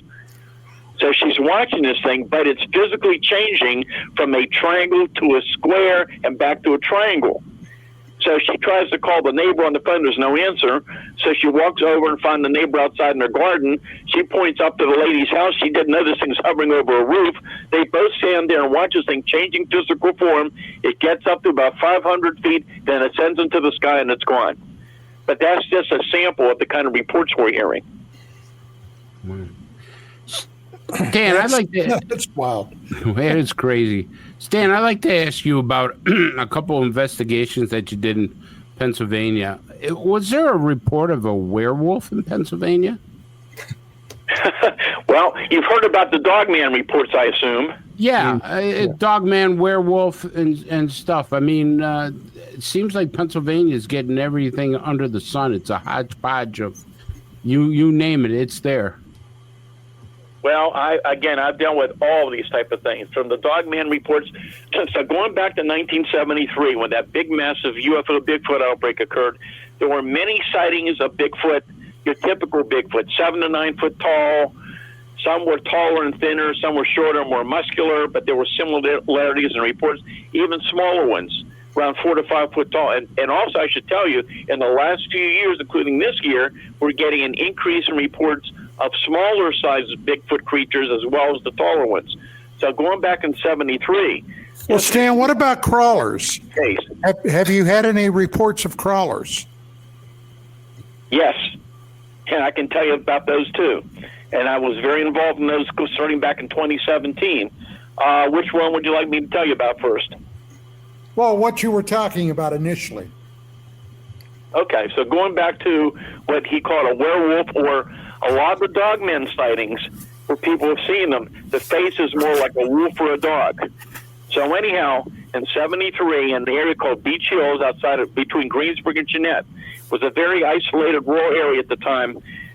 This lady was staying over at her friend's house that weekend. The home was out in the country. It was a very low foundation to the ground. So something easily could have crawled up on the roof. But it was around 3 o'clock in the morning, as I remember. She got up to go to the restroom. She's sitting there, and she's right there looking directly out the window. So the window, the screen, the window is directly in front of her, probably not, maybe a foot away. She begins to hear these strange animal sounds outside, and suddenly this horrific face rises up and is looking directly at her from the other side of the screen, directly in her face. She described in great detail. The face looked more like a wolf or a dog. It had glowing, luminous, orangish red eyes, as I recall, very prominent fang-like teeth. She was hysterical. She ran out of there screaming, and they called the state police. The state police phone patched her to me. I interviewed her. She was very shaken. A trooper went out. He found some tracks out there, and the lady was so frightened that she asked her friends to take her to her home several miles away. Within the hour at her home, the same or similar Bigfoot showed up at her property. That's not the only case I've had like that. Wow, that's incredible.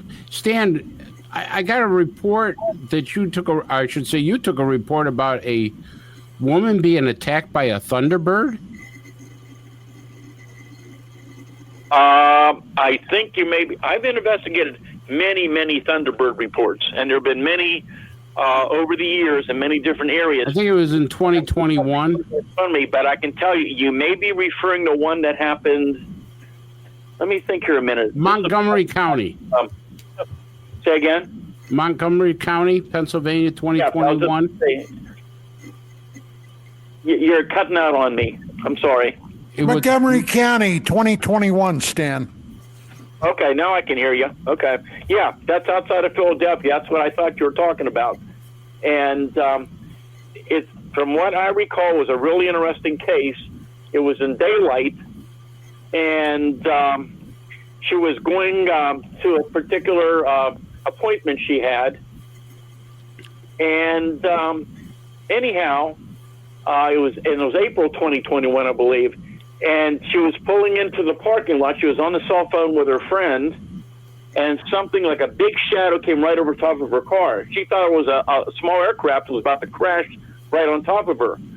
And that's when she sees this huge, giant flying creature flapping its wings that soared towards the office she was going into, and it landed on the roof. And she told her friend that she was going to grab her camera and try to go and get a picture of this thing. So the woman gets out of the car and starts walking towards the back of the building, and this thing is perched up on the highest point of the chimney. She only saw it for a moment, and she said this thing looked down at her, made eye contact with her. It had piercing, fiery eyes. She said the eyes were large and round, and they were kind of a vivid green, red, orange color. And anyhow, apparently at one point when she looked back, they made direct eye contact, and then this thing suddenly came down from the roof and apparently began to glide towards her. And I believe she said, from what I remember on this report I'm looking at, it was about 8 feet behind her. It had its talons out. She just made her way, just pushed her way into the office door, even though it was a private office, to get away from this thing, yelling about this huge winged creature that had come down very close to her. She said this thing had at least an 8 to 10 foot wingspan, The body and wings were either brown or black in color and were shiny, which is something we hear quite often. And the head was as large as a grapefruit and red in color. And when we hear these reports, that's a very, very rare case. And there's similarities but differences. These reports go back to the Native Americans. And many people have seen these things in daylight, even in recent years, very close. And we actually had incidents where these things were on the ground. And that's what's fascinating because, as you know, even with UFO cases, it's very hard to judge altitude and size. So we've had some of these huge flying creatures, birds, on the ground eating roadkill. There was one case I looked into back, I think it was like 2007 in neighboring West Virginia, where a fellow was riding down a 2-lane road early in the morning, and he had to hit the brakes very hard because here's this huge flying creature. He said it was at least 4 foot tall, was taller than the top of his vehicle. It was a 2-lane rural road, and this thing was hopping from one leg to the other, eating roadkill, trying to get off the ground, and he could watch the dust and dirt going up from each wingtip. This thing finally got over top of the trees. The next day he came back and measured it. It was 21 feet across. So that was kind of fascinating. So you get these reports of huge, oversized birds. That's one thing. Then we got other reports of people who swear they've seen huge, black, featherless, leathery bat-like creatures. And then you've got another variety of people, and again, many of these are really credible people with detailed accounts. I've written about a lot of these cases in my books, where these things appear to be prehistoric. They look like a pterodactyl or a pterodactyl. So once again, you've got people see these things year after year. They're credible people, but you never find any bodies, just like with Bigfoot. And I'm telling you, these things, there's data on all these cases, including the Thunderbirds, which suggests that these things, again, are not normal unknown types of birds. There's something else. And then stranger and stranger, the other reports. What about the crawlers, Stan? Crawler reports. So in 2017, I think it was 2017, I got a call from a police officer in Pennsylvania. He had just come off of patrol, and he said, I have to tell you about the weirdest thing that ever happened to me. It just happened that evening. He said he's riding down a rural road that he often patrolled, and he sees this ball of light on the ground. Now, don't get this confused with the orbs of balls of light we're talking about. So he sees this ball of light, it suddenly rises up off the ground, and he realizes it's the head of a very sickly-looking, tall, humanoid creature with no hair. And that's kind of a grayish-white, sickly-looking thing with very long limbs. He said the head was illuminating the upper part of the body. It turned very quickly, and he said, I never saw anything move so quick in my life. He said it was here and it was gone. And I've heard that same thing from witnesses of Bigfoot, who have had a Bigfoot suddenly appear in the middle of the road in front of their vehicle, not walking across the road, but just suddenly appearing in the middle of the road, see it from head to toe, and then it's gone. That's something a lot of people don't know about as well. So that officer gave me a very detailed account. He said he pulled his car up. He shined a spotlight on the area. There was no tracks. He said it was so strange. Then in the coming weeks, I began to receive reports and others around Pennsylvania. The year later, in 2018, about 40 miles away, witness tells me I went out to the house. I was at the house. He said, look, I live in the woods. He said, my house in the woods, which it was, I work in the woods. And he said, this one particular day, I'm up on the hill behind the house. He said, I live with deer. He said, I know deer. I know what they sound like. I hear some bipedal sound that did not sound like a human, definitely wasn't a deer, and it kind of shook him up a little. So he decides to go down to his house. So he goes down to his home. He was there for a few minutes. He's sitting at the dining room table, which is only, I believe it was 8 to 10 feet from where he was. The door on the back door had no curtains on it. It was a big glass open door. He looks over, and here's this 6 to 7 foot tall, sickly looking, bony looking, hairless creature with glowing yellow eyes, crouched down on all fours, staring right into his face. He said he turned around a minute to grab a weapon. He turned back, and the thing was crawling around the side of the house, and he never saw it again. He told me it took him weeks and weeks before he went back out up on the hill where he used to work. That's just an example of those kind of reports. And then we began to hear them from all over the country. So let me ask you this, Stan. You have intimated throughout our conversation this evening that there's something more than the physical going on. Being a pastor, which is why they call me Padre, I have an interest in this as well as a potential spiritual dimension to some of this activity. Just in your own opinion, understanding that's what this is, what do you think's going on here? Are they all connected? Might some of this be spiritual? And if so, how would you define that? How do you quantify that? Do you have a belief system that informs your hypothesis? I keep an open mind to all possibilities. I think it has to come to interpretation. I've had many people in the religious field contact me and many witnesses who believe that spiritual nature. And then I have others that believe we're dealing with something that nobody understands, nobody knows for sure. And the more I learn about what's going on, I think a lot of these different anomalies, the orbs of light, at least certain types of UAP or UFOs, the Bigfoot stuff, the cryptid stuff, it's all interconnected somehow. The pattern I found many, many years ago was that many close-range, low-level UFO sightings and many encounters with Bigfoot and other cryptids often occur in the vicinity of energy sources. So you have numerous reports, for example, around all types of radio communication towers, cell phone towers, bodies of water, high-tension power lines, power plants, gas wells, gas lines, railroad tracks. It goes on and on and on. Very often we're seeing that. And by the way, over the years, we're getting more reports now in populated areas like suburbs of large cities of Bigfoot and cryptid encounters occurring, even in recent years, where there's not a lot of woods around. And so, again, a lot of fascinating things are showing up, and I think more and more a lot of these things are interconnected.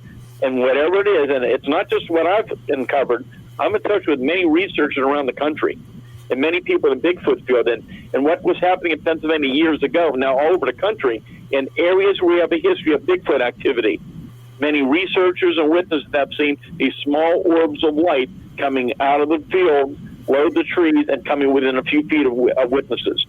That's more and more. I'm sorry, you just mentioned something in your answer there about water.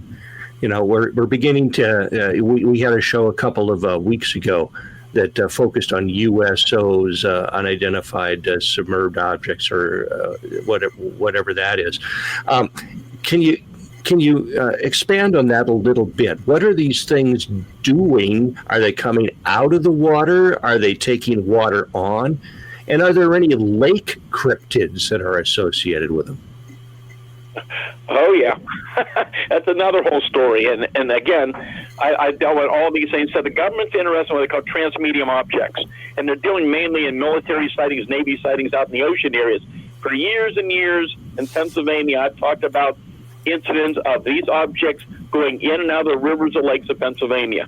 So you have many sightings around these areas. I interviewed a fellow a few months ago, and he had not reported this, and many people I ran into, they've never reported the sightings to anybody. We can't even imagine how much this is going on. But last year in July, he and a friend were doing early morning fishing at a lake area on the not far from the edge of the Chestnut Ridge here in Westmoreland County, where sightings going on for years and years.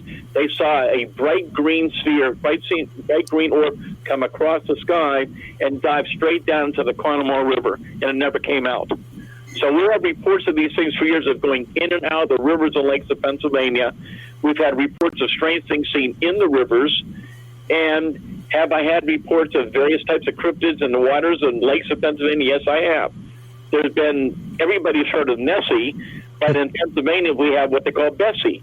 So Bessie goes back to at least the 1800s up in Lake Erie, where people claim to have seen a long serpentine-like creature. There's telling me it looked like a plesiosaur. And many years ago, I interviewed a fella who swore that he was a passenger in a vehicle riding near Presque Isle Beach, where, by the way, a famous UFO landing incident occurred on July 31st of 1966, which may have involved something like a Bigfoot-type creature, a grow-like creature was reported. There was a major case that went national all over the country that Project Blue Book investigated, by the way. And but anyhow, he claimed to have seen this thing out of the water on Presque Isle Beach, and he swears what he saw looked like a plesiosaur. So, yes, we have reports of these things in the rivers and lakes of Pennsylvania for years. So, Stan, over the years I've known you now, I've never heard you not maintain the same enthusiasm. We're working our way down a little bit in time here. So I want you to tell the audience how they can tap into some of this enthusiasm. Your website, we've been flashing it up onto the on the chyron of the screen. Where can folks find your books? And what's next? What are you looking at next? We got about 3-4 minutes. Okay, well, yeah, the website is called stangordon.info, stangordon.info. There's a lot of information there of a lot of strange stuff, especially in recent years, a lot of historical stuff. That's just a sampling of the reports that come in. And there's just amazing things out there. My contact information's on there. They can reach me by phone or email. I get a lot of reports by way of email from around the country and out of the country. And my books are all available on Amazon.com and BarnesandNoble.com. That's the fast way to get them. If you want to know the really detailed, really weird details about 1973 and the 74, it's in the book called Solid Invasion, the Pennsylvania UFO Bigfoot Case Book, and my most recent book, which has some very weird stuff in it, called Creepy Cryptids and Strange UFO Encounters of Pennsylvania. So there's chapters on weird things in the water, orb reports, close UFO encounters, Bigfoot activity, and I guarantee you there's cryptid things in there you never heard of before. Very, very interesting things. So my 4 books are available at Amazon and Barnes & Noble. Well, Stan, this has been outstanding. This has been an outstanding show. We definitely have to have you come back. If you had one case that electrified you the most, and this will have to be a quick thing, what would that be? Well, it's very hard to even pick one out there. There's so much we didn't have time to talk about. I have multitudes of incidents that most people are not aware of. I can give you one very quickly. September 3rd, 1987, busy Route 30 outside of Greensburg, what was then the Green Gate Mall. Early evening, you have multiple witnesses, including law enforcement, coming right along about 300 feet over top of the high-tension power lines on what they call Power Line Drive. Is this huge battleship gray metallic cylindrical object. It looked much longer than a Goodyear blimp. No markings on it. Multiple lights, completely silent. No gondola. This thing is moving about 300 feet above the high-tension lines, moving across the highway. As it's moving horizontally across the highway, whereas it's a power substation, this huge object turns vertical in the sky, and when it does, all the power in the area goes out, including the mall. And when the power company engineers went to investigate the annex behind the mall where the theaters were, because the power never came back on, they found all 3 of the master fuses had been blown in that circuit, which is something that's just unheard of, and they were very concerned over it. Wow. Yeah.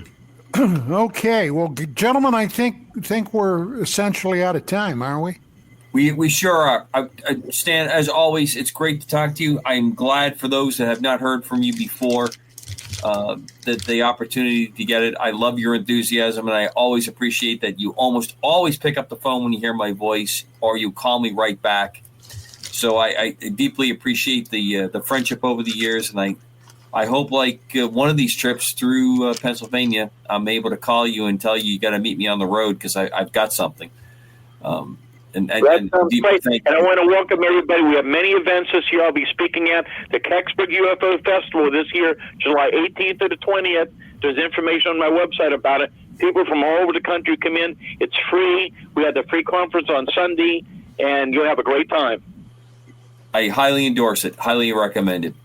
So for the great Chris DiPerno, the Padre Dan Carlson, Don Ecker, Commander Cobra saying great thanks to Stan Gordon and the greatest audience on the planet listening to us on KGRA DB, UAP Cross Fire. We will see you soon.